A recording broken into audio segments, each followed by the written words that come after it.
Good evening and welcome to story number 247. My name is Mary, and today's story called The Little Girl Saved. All this time, Jairus, the father of the dying child, stood beside Jesus, afraid his child would die before Jesus reached his house. At that moment, someone came to him and said, "It is too late. Your daughter is dead. You need not trouble the master anymore." But Jesus said to him, "Do not be afraid, only believe, and she will be saved." Soon they came to the house where Jairus lived. They could hear the people inside, weeping and crying. Jesus said to them, "Why do you make such a noise? The little girl is not dead, only asleep." Jesus meant that we shouldn't be too sad when our friends die, for death is only asleep until God wakes them up. But they did not understand this and would not be comforted, for they knew the child was dead. Jesus would not allow any of the crowd to go into the room where the dead child was. He took with him 3 of his disciples, Peter, James, and John, and the father and the mother of the child, and shut out all the rest of the people. On a couch was the dead body of a girl of 12. Taking her hand into his own, he said to her, "Little girl, rise up." And life returned to the little girl. She opened her eyes and sat up. Jesus told them to give her something to eat. Then he said to them, "Do not tell anyone how the little girl was brought to life." I will show you a picture where it says Jesus took the girl's hand and held her to arise. And this is the little girl in her bed, and Jesus is arising her.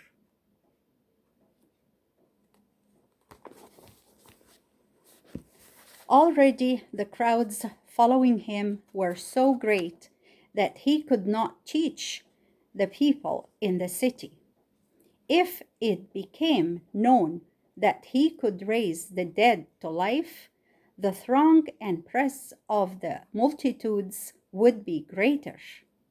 His great work was to teach and bring life to the souls of men, not to heal or to raise the dead.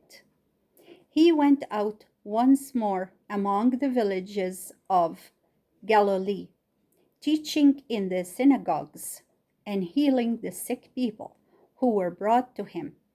He pitied the people because there was no one to give them the gospel.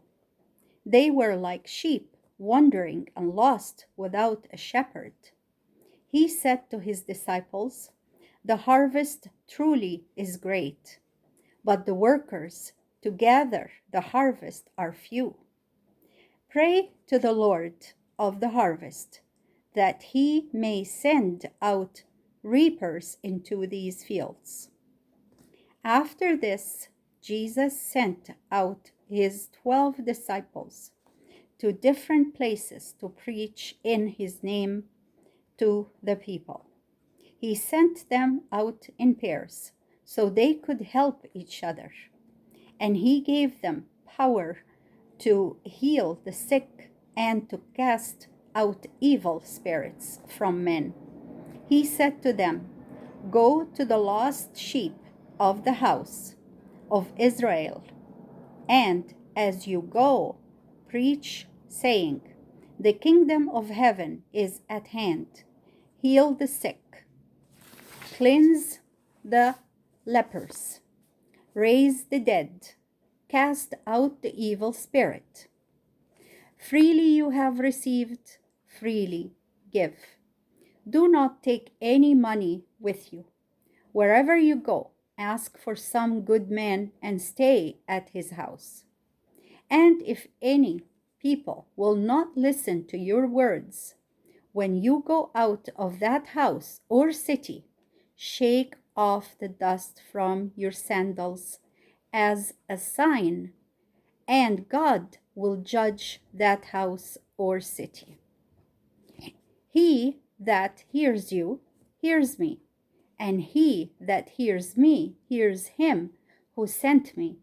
And if anyone will give one of these little ones a cup of cold water in the name of a disciple, he shall not lose his reward.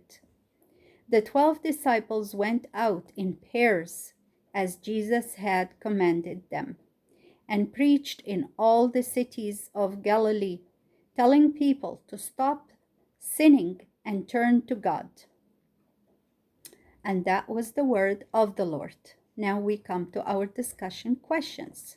Number 1. How did Jairus feel when Jesus stopped to heal that child? Second part of question 1. How do you think he felt when the messengers came? Once more, how did Jairus feel when Jesus stopped to heal the child? The second part, how do you think he felt when the messengers came? Number 2, what did Jesus do when he came to Jairus' house? What did Jesus do when he came to Jairus' house? Number 3, where did Jesus send the disciples? And that was the first part of question number 3, and it is the last question as well. Where did Jesus send the disciples? First part. Second part. What did he tell them to do? Second part. What did he tell them to do? Third part. What did the disciples tell the people?